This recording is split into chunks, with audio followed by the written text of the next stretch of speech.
희망을 말하지 마라. 노예는 미래의 희망을 바라지만 주인은 지금 당장 행복하다. 나는 지금 당장 행복하고 싶다. 지금 당장 기쁘고 싶다. 지금 당장 웃고 싶다.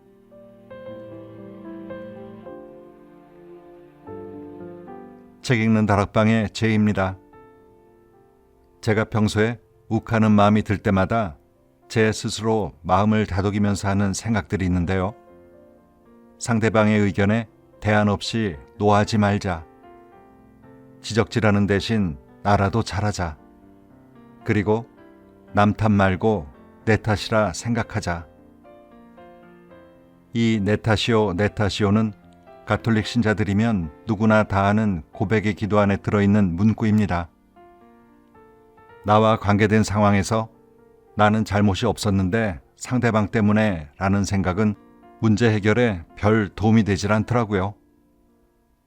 내가 옆에서 한 번 더 확인만 했더라도, 아니면 그거 잘 챙겼지? 하고 물어보기만 했더라도 피할 수 있는 상황은 얼마든지 있으니 내가 100% 잘못이 없는 경우는 없다고 봐야겠죠. 그런데 이 내 탓이요가 어떤 문제가 생길 때 나를 추스리는 정도의 마음이면 좋을 텐데 너무 지나쳐서 불필요한 죄책감을 느끼며 늘 무거운 마음으로 살게 된다면 이것도 문제가 아닐까요? 오늘은 지나친 죄의 마음 대신에 있는 그대로 충분히 아름다운 자신을 바라보았으면 하는 마음으로 신부님이 쓴 에세이 한 권을 소개해드리려고 합니다. 필 신부의 그대로 괜찮은 너에게 란 책입니다. 가톨릭에서는 고해 성사라는 게 있죠. 미사 전 자신의 죄를 신부에게 고백하고 보석을 통해 속죄를 받는 것인데, 필 신부는 여러 사람들의 고백을 들으면서 마음이 안타까울 때가 참 많았다고 합니다. 당신 잘못이 아닌 것 같은 일도 당신 탓을 하며 아파하는 걸 보면서 필 신부는 죄인이 아닌 자유인으로 살길 바라는 마음에 이 책을 썼다고 합니다. 필 신부의 이름은 조용필로 이 이름 때문에 어렸을 때부터 여기저기서 노래를 불러야 했다고 하네요. 일반 대학을 졸업하고 직장 생활도 하다가 뒤늦게 신학교에 입학해서 7년의 양성과정을 거쳐 신부가 되었습니다. 직접 경험한 사회생활과 신부의 길을 선택하면서 보낸 숙고의 시간이 있어서인지 필 신부의 글은 막연한 위로의 글이 아닌 아주 현실적인 조언의 글로 많은 공감을 줍니다. 그럼 책 속으로 함께 들어가 보실까요?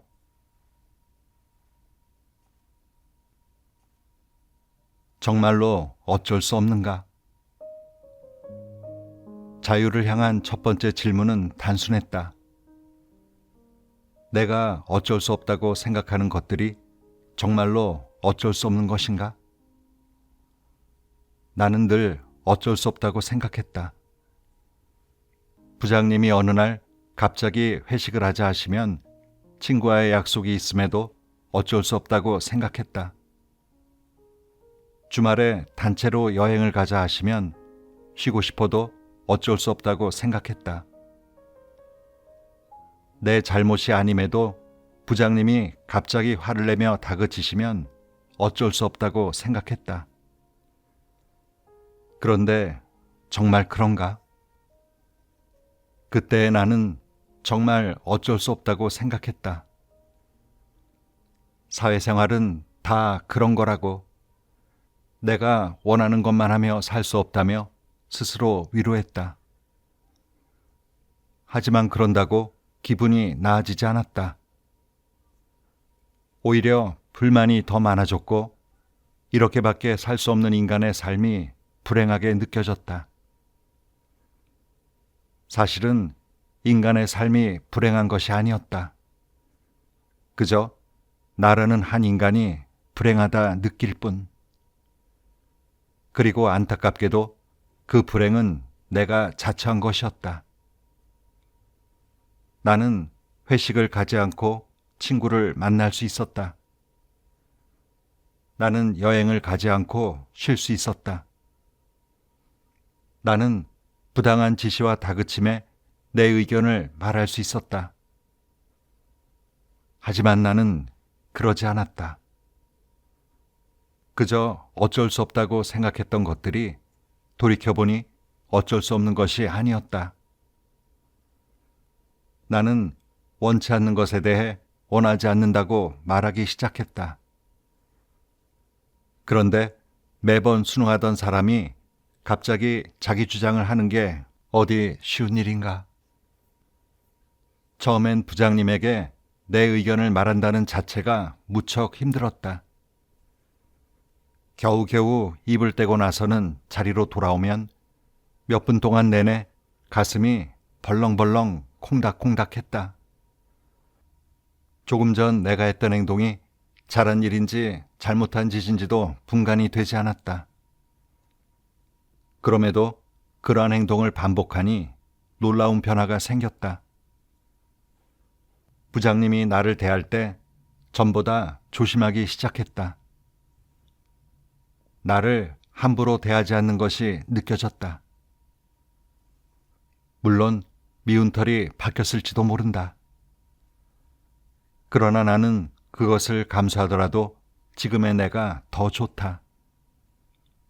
훨씬 자유롭다고 느낀다. 상사와의 좋은 관계와 내가 추구하는 자유로움, 두 마리 토끼를 다 잡는 것은 내겐 매우 어려운 일이었다. 나는 나를 위해 자유로움을 택하였고 나머지 토끼는 그냥 내버려 두기로 했다. 그렇다고 해서 그를 미워하는 건 아니다. 미워할 필요도 없다. 미워하는 마음은 나를 괴롭게 만들 뿐이고 애써 누리고 있는 자유로움의 일부를 다시 이전으로 되돌리기 때문이다. 상대가 윗사람이라고 해서 비굴하지 않고 상대가 아랫사람이라고 해서 군림하지 않는 사회. 나는 지금도 그런 세상을 원한다. 내가 유토피아를 꿈꾸는 걸까? 확실한 건 그러기 위해서는 나부터 그렇게 살아야 한다는 것이다.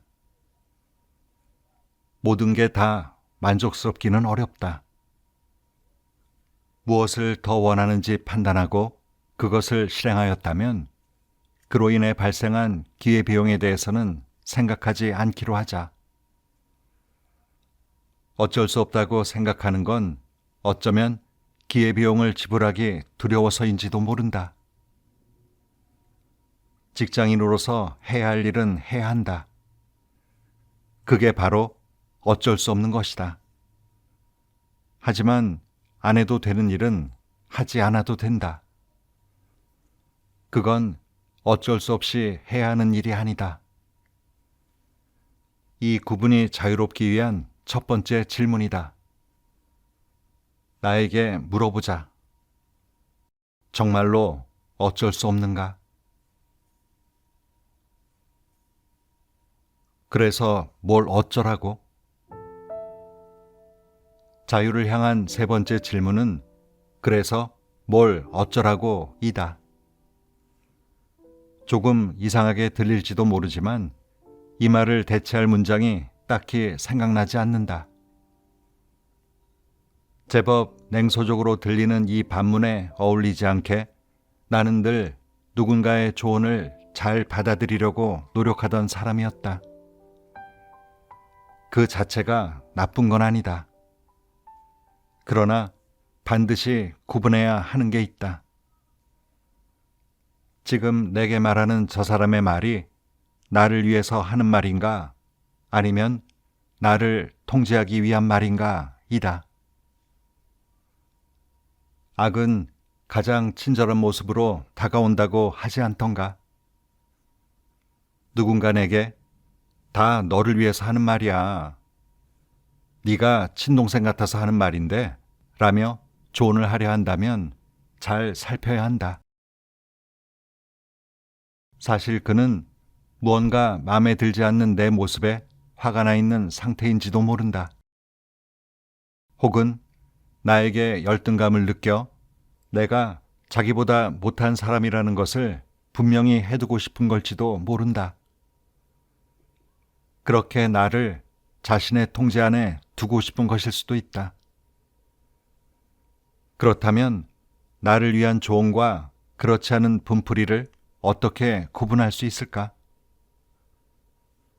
이 둘을 분간하지 못하고 다른 사람에게 끌려다닌 수년의 삶을 토대로 나는 이렇게 구분하기로 했다.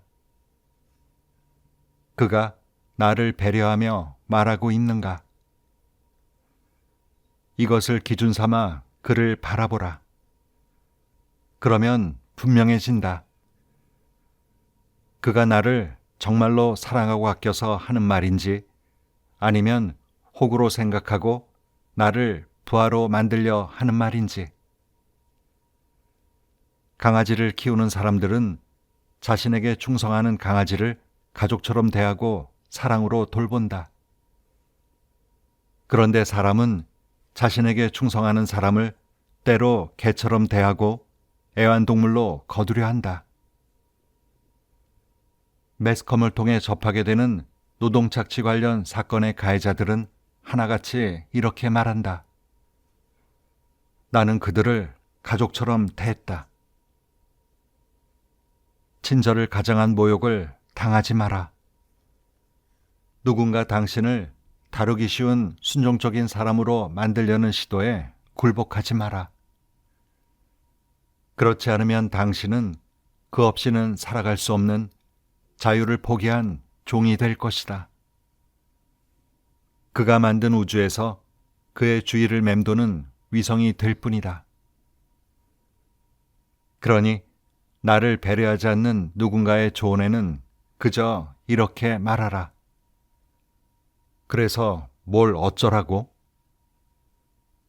대놓고 말하기 어려우면 속으로라도. 꽃은 그대로 아름답다. 아침에 일어나 졸린 눈을 비비며 화장실로 향한다. 따뜻한 물로 샤워를 하고 머리를 말린 다음 거울을 보다 흠칫 놀라며 외친다. 오, 잘생겼는데? 아침을 맞이하는 평범한 나의 일상이다. 오글거리지 않냐고? 하나도 오글거리지 않는다. 심지어 양심의 가책도 느끼지 않는다. 왜냐하면 난 잘생겼기 때문이다. 누군가는 이렇게 묻겠지. 객관적으로 정말 잘생겼어요?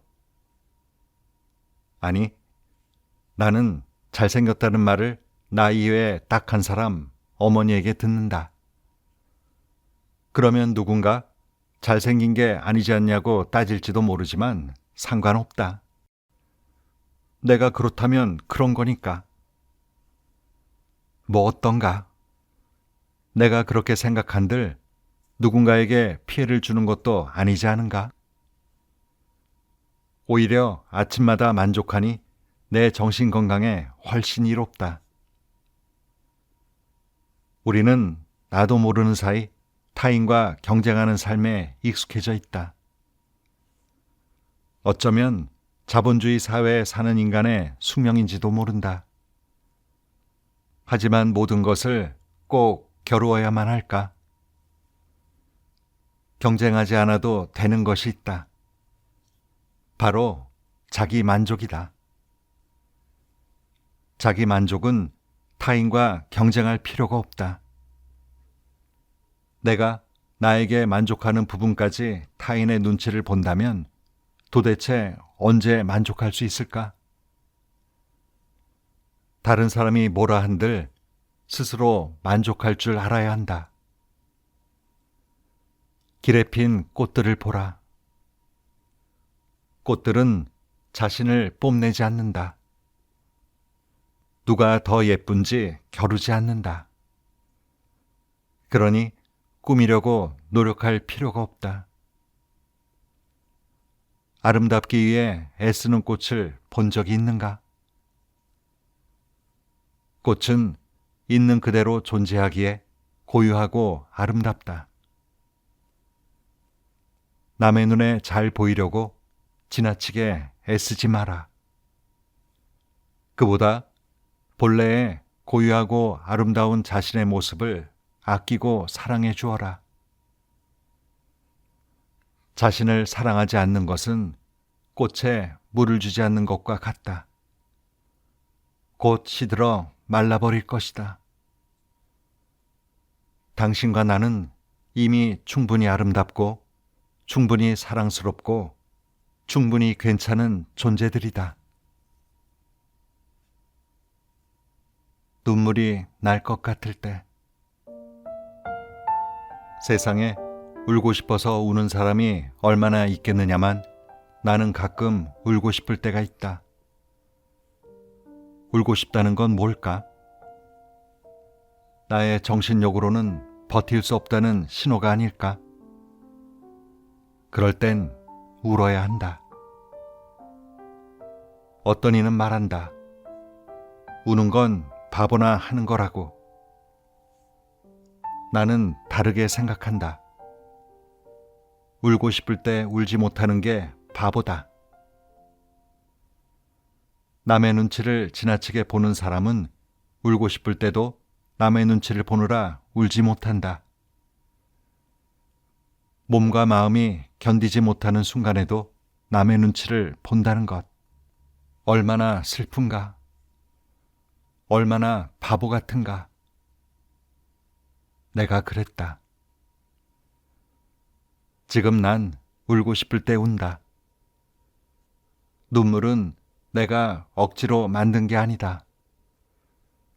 눈물은 신이 자신의 존재를 드러내는 통로다.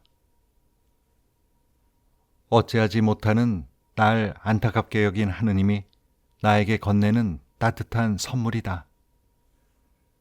그러니 어찌 흘리지 않겠는가? 시원하게 울어보라. 울되 나를 귀하게 여기는 마음으로 울어라. 내 처지가 처량하고 불쌍해서가 아니라 귀하고 소중한 내 존재가 겪는 아픔에 공감하며 울어라. 그러고 나면 나를 더욱 사랑하게 될 것이다. 얼마 전 새벽 미사를 드리는데 미사 시작 전부터 마음이 복잡했다. 꾹 참고 미사를 드리는데 결국 눈물이 터져 나왔다. 미사에 참여한 교우분들을 생각하면 흘려선 안 될 눈물이었는지도 모른다. 하지만 어떡하나 눈물이 나오는 걸. 그날 내가 흘린 눈물은 나를 위해 흘린 눈물이었다. 특정 상황에서 이러지도 저러지도 못하는 내 모습이 안타깝고 처연하여 하느님께서 내 눈을 통해 울어주셨다. 우는 건 불쌍한 게 아니다. 제대로 울지 못하고 구석에서 훌쩍거리는 게 불쌍한 거다. 스스로 외롭게 두지 마라. 설령 남들이 나를 불쌍히 여긴다 해도 내가 나를 그리 여겨선 안 된다. 눈물 흘리는 나를 위로해 주어라. 나를 위해 내가 눈물 흘릴 수 있음에 감사하라. 잊지 마라. 당신은 신이 울어줄 만큼 귀한 존재다. 고통은 성숙의 학교. 고통을 즐기는 사람이 있을까? 사이코패스도 타인의 고통에 둔감한 거지 자신의 고통은 즐기지 않는다. 인간으로 태어난 이상, 아니 동물들도 고통을 피하고 싶은 게 본능이다. 그런데 인간과 동물의 결정적인 차이가 있다. 인간은 고통을 통해 성숙하지만 동물은 무력해진다. 고통 없이 성숙한 인간을 본 적이 있는가? 나는 아직까지 본 적이 없다. 태초부터 지금까지 그런 인간은 없었고 앞으로도 없을 것이라 확신한다. 피할 수 없으면 즐겨라는 말이 있지만 그게 고통이라면 너무나도 잔인한 말이다. 나는 이렇게 말한다. 피할 수 없다면 버텨라. 고통 중에 그 의미를 알기란 대단히 어렵다. 하지만 분명히 말할 수 있다. 고통의 때를 잘 버텨내면 성숙해 있는 자신의 모습을 발견하게 될 것이다. 니체는 말했다. 나를 죽이지 못하는 고통은 나를 더 강하게 만든다. 그래도 힘들다면 맹자의 말이 위로가 될지 모르겠다.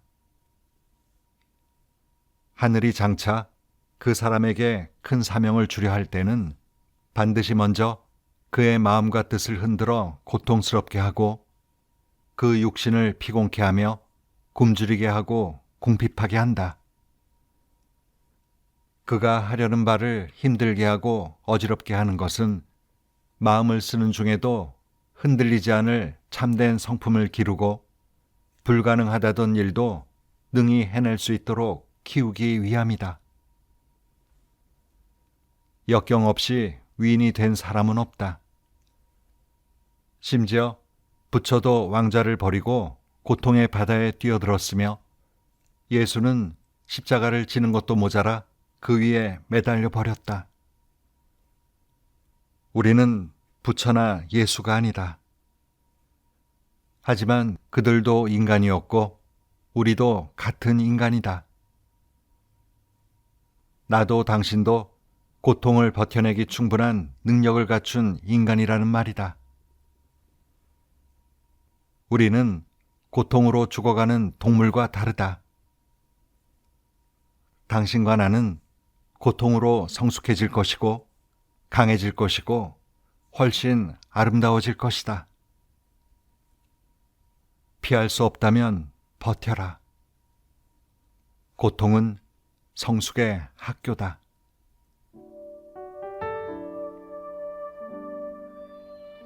스스로 자유를 포기하지 마세요. 부디 자유인이 되소서. 빌 신부의 이 당부의 말에 전 영화 빠삐용의 마지막 장면이 생각이 났습니다. 이 영화의 주제곡인 Free as the Wind의 아코디언 선율과 파도 소리에 묻혀 잘 들리지 않는 그 외침은 바로 이거였죠. 이놈들아, 나 아직 살아있다. 단 한순간이라도 자유롭게 살고 싶어 죽음을 각오하면서까지 바다에 뛰어든 그에게 자유란 어떤 의미일까? 나는 진정으로 자유로운가 하는 생각을 해보게 됩니다. 오늘도 좋은 하루 보내세요.